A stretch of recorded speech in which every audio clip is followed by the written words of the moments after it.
Hi there, everyone. Thanks so much for joining us. This is Achieving IT Alignment and Automation, Humble ISD's Identity Management Journey.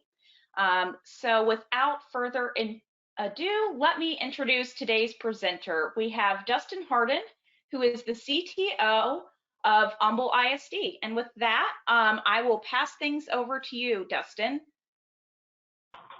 Thanks so much.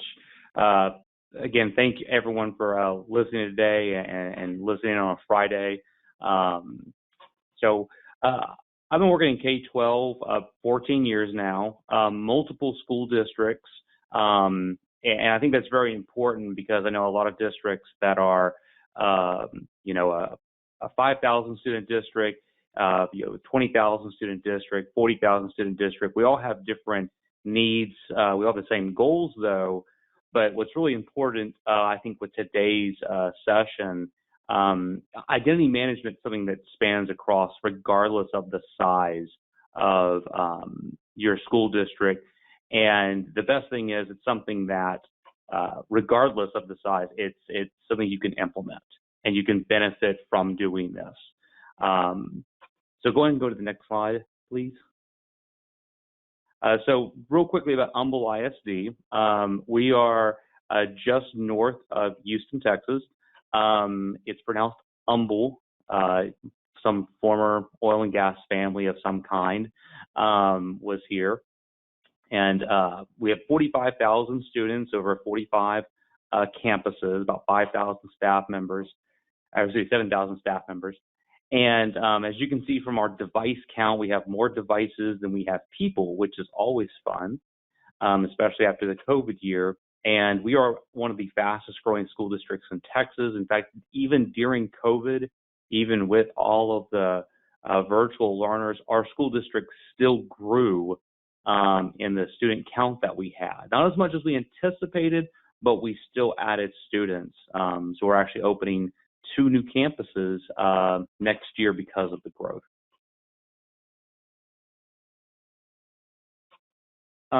So identity automation is one of our key parts of our day-to-day lives here in Humble, but it wasn't always like that. So I started in the district actually in the fall of 2016.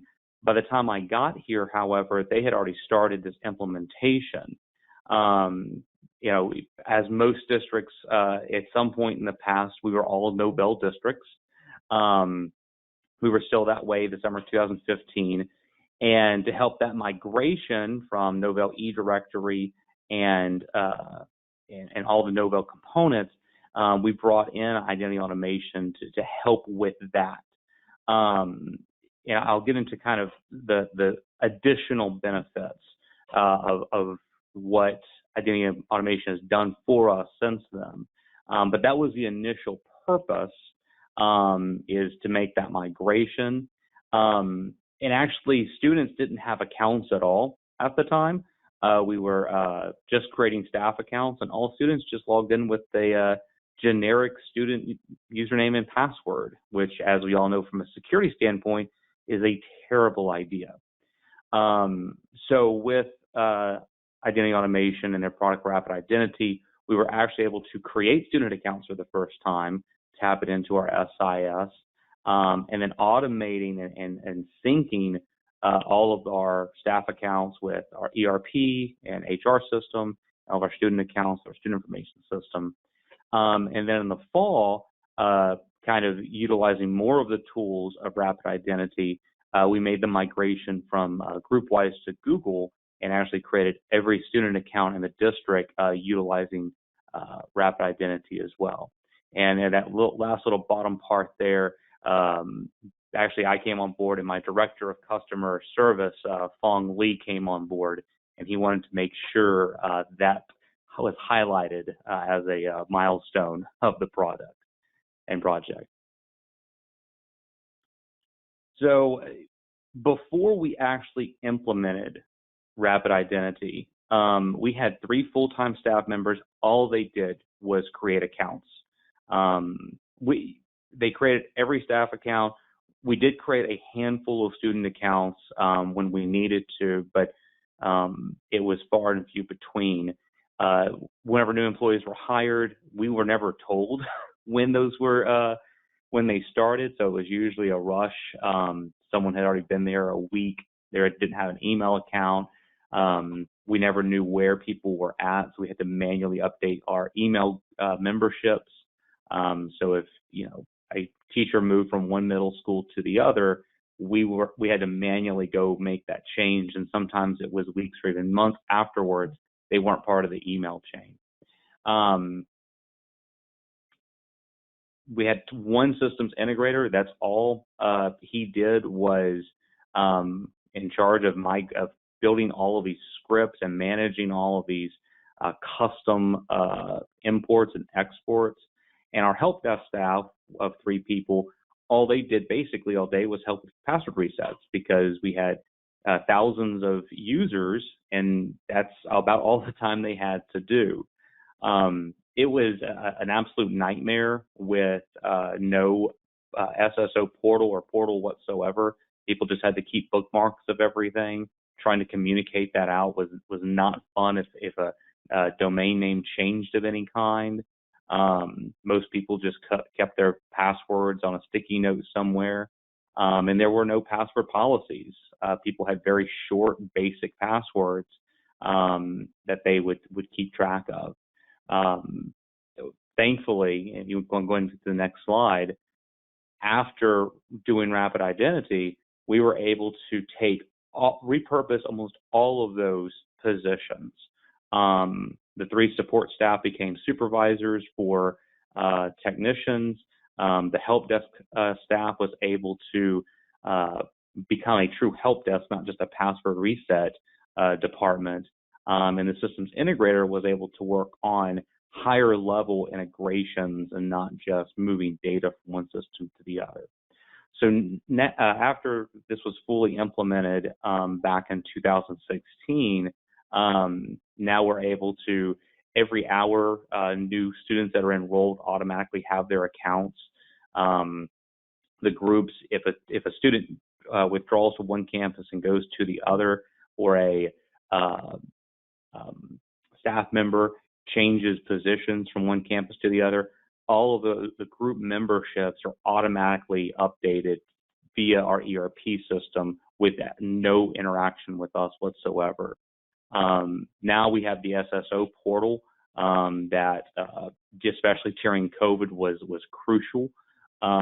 We have over 200 applications in there, and we also have about 40 or 50 of those that are SAML authentications, with the rest being mainly LDAP authentications on top of there. We keep some in there as well that don't have things that we can authenticate on our side, just to help with the ease of use for the end users.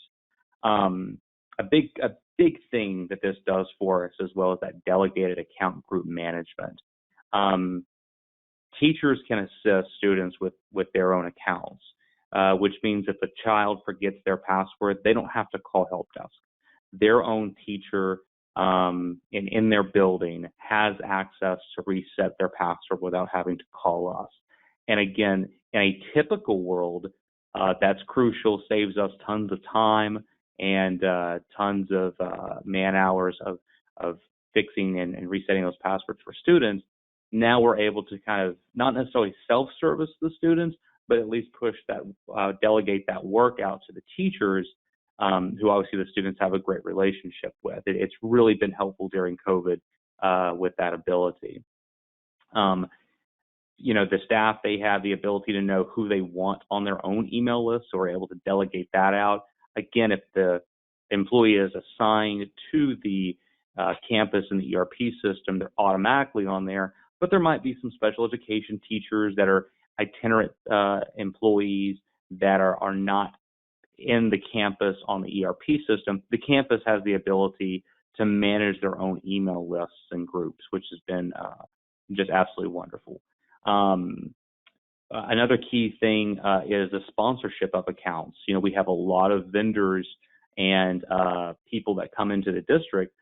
Well, instead of creating them accounts and sometimes forgetting that they have the accounts, we have the ability now to really create those sponsorship accounts that we've. The example I always like to use is our, HVAC department, air conditioning, construction facilities. They have contractors come in a lot that usually they get an account and a person leaves the company. Those credentials haven't been reset in years, and it's a giant security risk. Now we make sure there's somebody in the facilities department who recertifies those sponsorship accounts every 2 to 3 months. It really helps with the security. It really helps with providing VPN access without the generic accounts of any kind. So that was kind of where we were back in let's say 2016, 2017. And one of the things I really want to talk about as well is we've had this product for this long, and yet we're still not finished with it. So if you want to go on to the next slide, we keep finding new things every single year that help us with this product. Now I'm going to get into here in a little bit some of the things we're still implementing this summer, and we have plans for next summer. But from 2017, once we purchased this and really kind of baked it into our day-to-day processes, we still found unique ways and exciting ways to use this. Obviously, working in K-12, we all know people get married and people get divorced, unfortunately. And that was a big issue with the name changing. So we actually automated a rename process that whenever someone wants to change their name, their email address, and everything gets recreated, automatic notifications go out about when it's happening. Aliases are created to ensure they don't miss anything long term. It was a whole process because, again, we saw a time wasting process that was very manual, and we said we can automate this with the system. QR codes for Chromebooks and Kerberos authentication. The QR codes is wonderful. Trying to get 30 kindergartners to log in with a unique username and password all at the same time is, I'm going to use the word difficult, but I think we all know it's almost impossible. Sometimes the teacher only has 30 minutes with the students in the classroom, and it takes them 15 minutes to get all the kindergartners logged in. Well, they've lost a lot of time there. So utilizing Rapid Identity, we were able to set it up so that the teachers can print out QR codes for those kindergartners or children that are maybe new to the country and can't even speak English that well, so that they can still have the same experience the other students can, just with scanning a QR code in front of a Chromebook and getting them logged into their own account. Helps with security and helps with the ease of use for the classroom experience.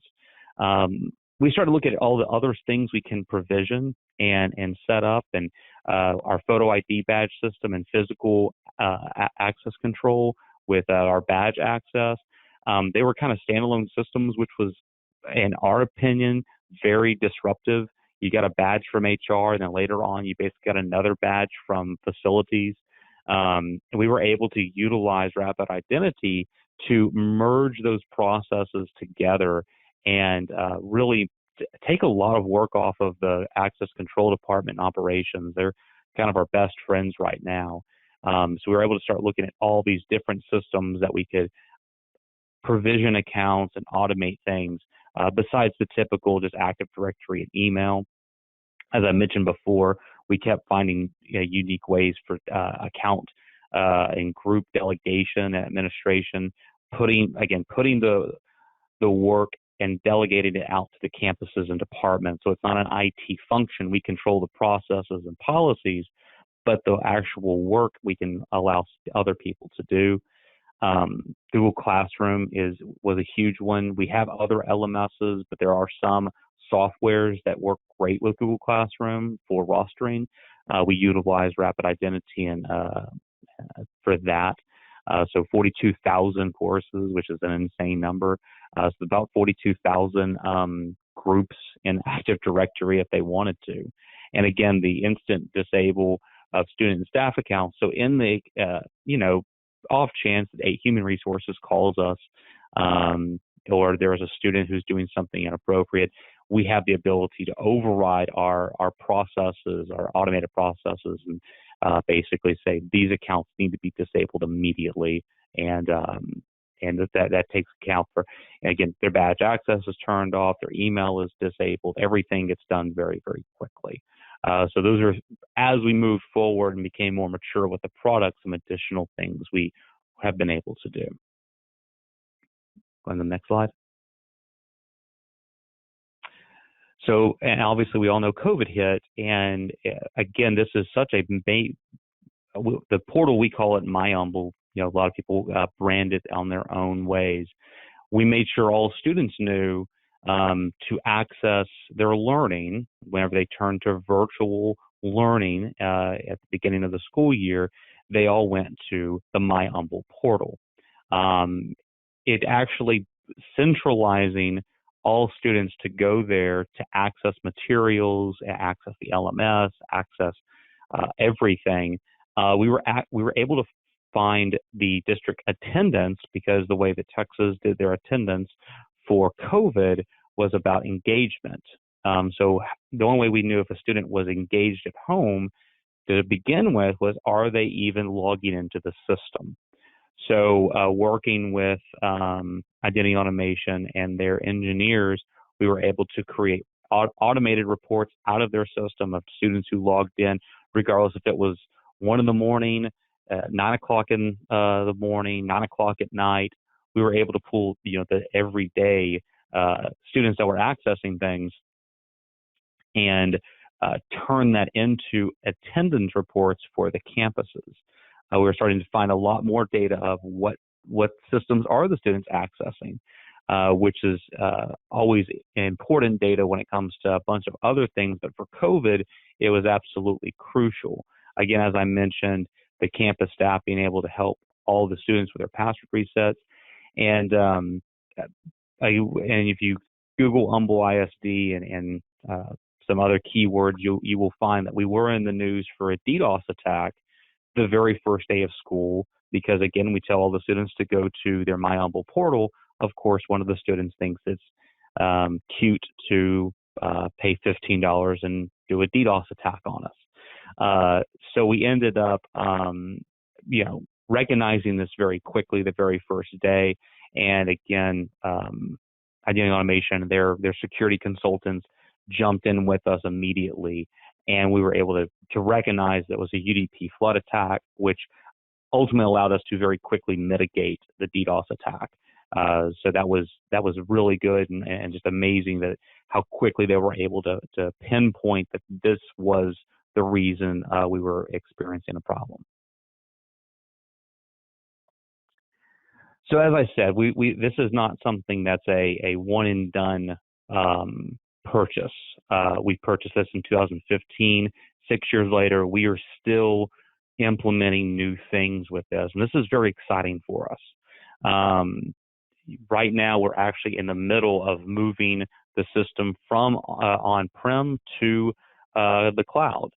Not only is it going to allow us to have a just ton of new features with Rapid Identity, but since so many of our systems are software as a service in the cloud anyways, we utilize Schoology, that's in AWS, we utilize Seesaw, which is not on-premise. Our email is Gmail. A lot of people have 365 as their email.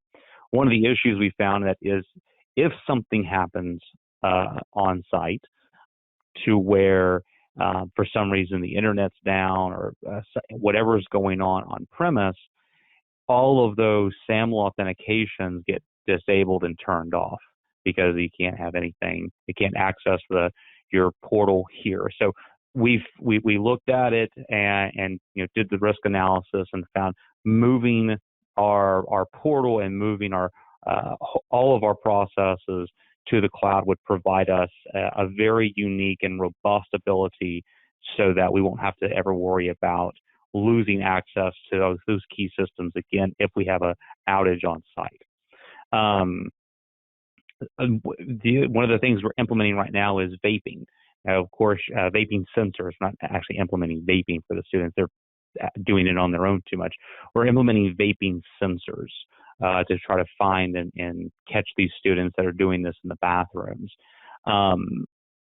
Interestingly enough, the notifications to the principals and assistant principals and security officers, not the easiest setup on the vaping sensor side. We're utilizing RapidIdentity very uniquely and some very interesting APIs that we've built out with Google Groups to automate, which principals get those notifications. So as soon as they come back in August, they will log in to My Humble, their portal for the first time, and they'll be prompted to verify their cell phone and then provide what cell phone provider they have. And as many of us know, your cell phone provider, your cell phone number has an email address. Depending upon who your provider is what domain it has. And we're taking that information and making email groups. So my network engineers just have to put in one group on all these sensors per campus, and then they don't have to do any additional work every time assistant principals move or leave the district.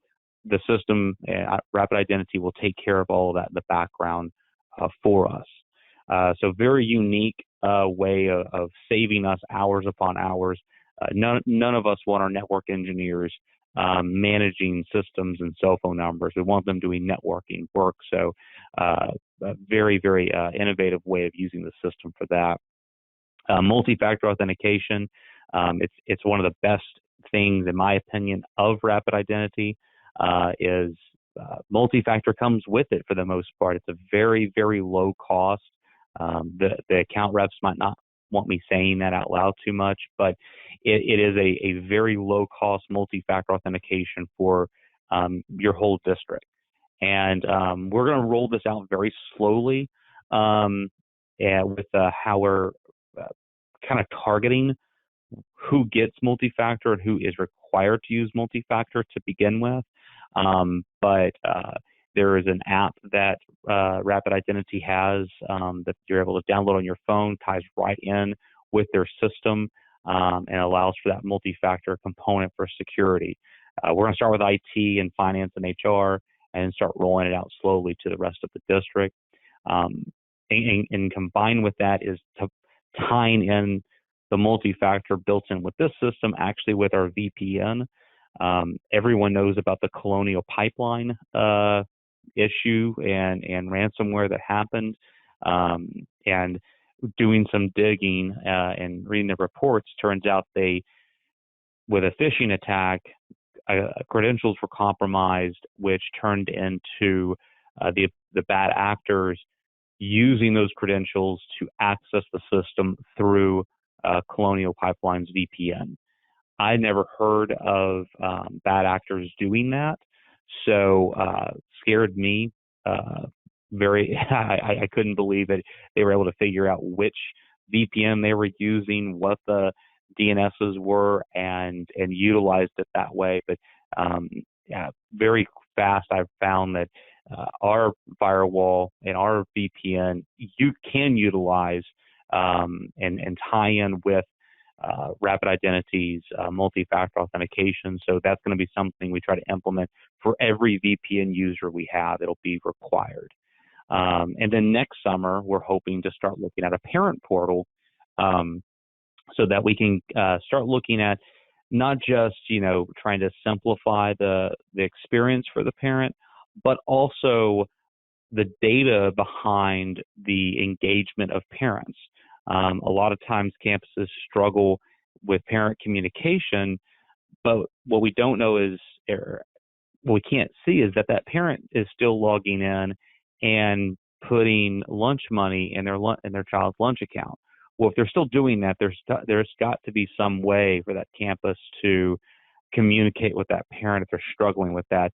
But right now, since we have all these disparating systems, we can't see that kind of engagement. So that's a future thing we're going to start working on that we think is going to really transform how campuses are able to see how parents are interacting with the district.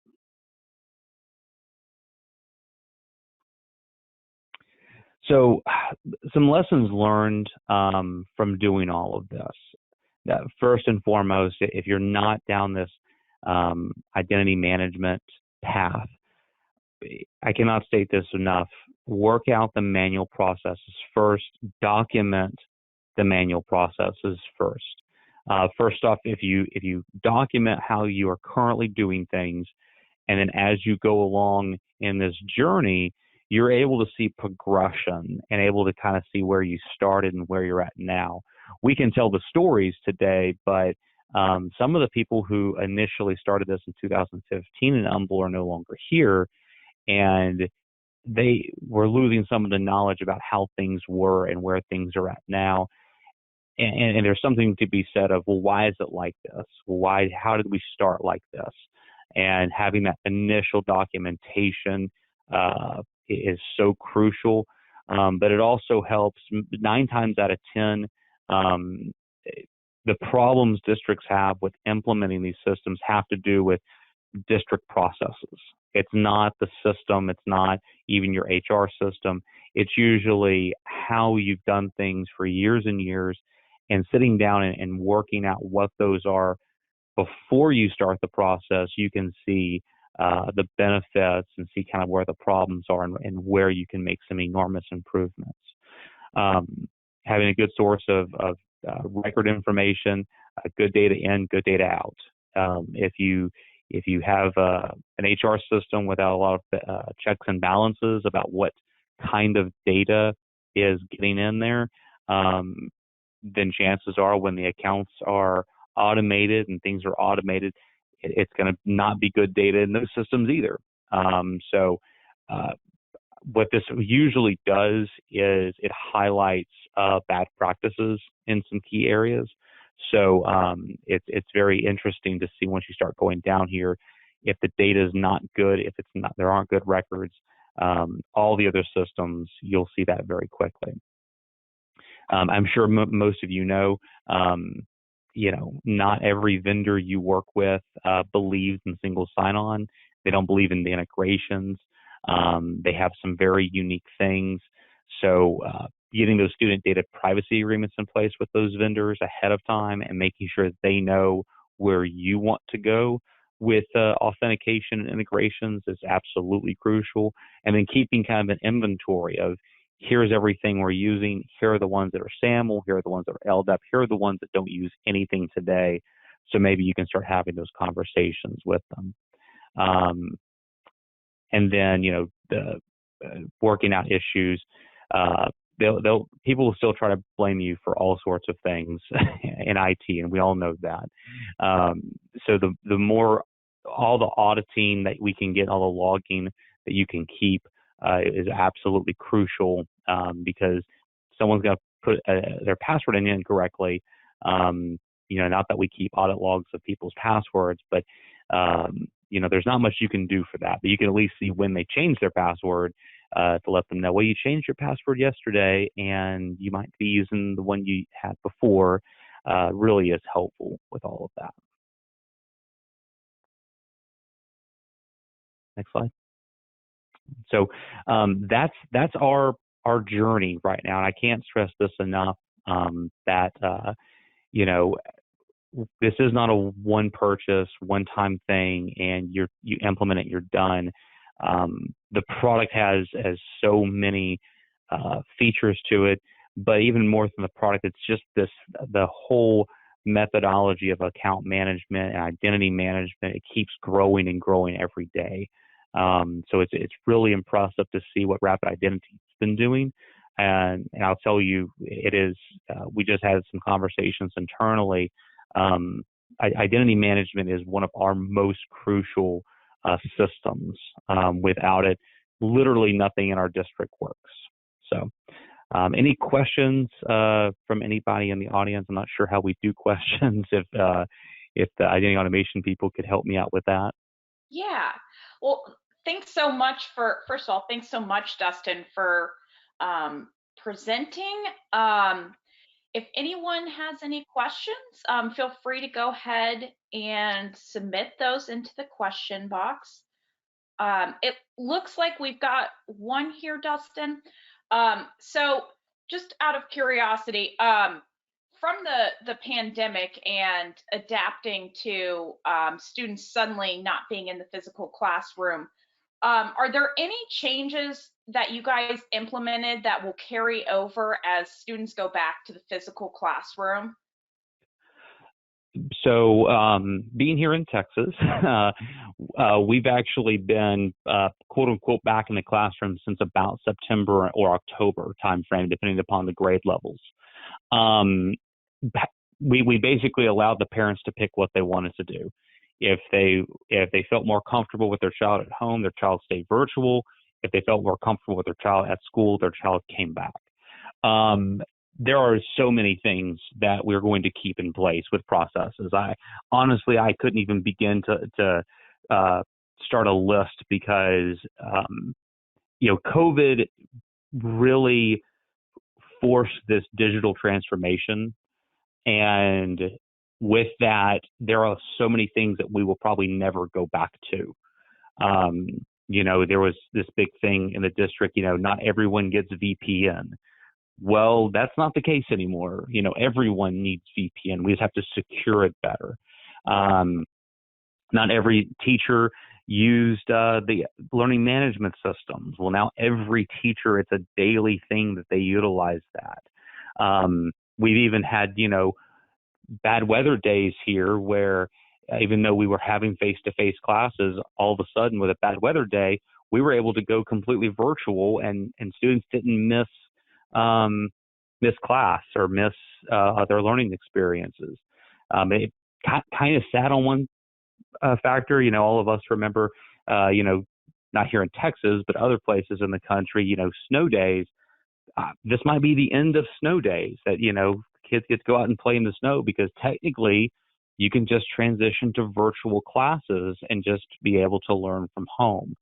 So there are upteen number of things that we've done from the pandemic that just really have changed the outlay of IT in school districts and really in all organizations. And again, I couldn't even begin to list the number of things that we're just keeping in place from that because we were just forced into it.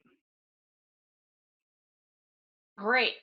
So it looks like we've got one more here.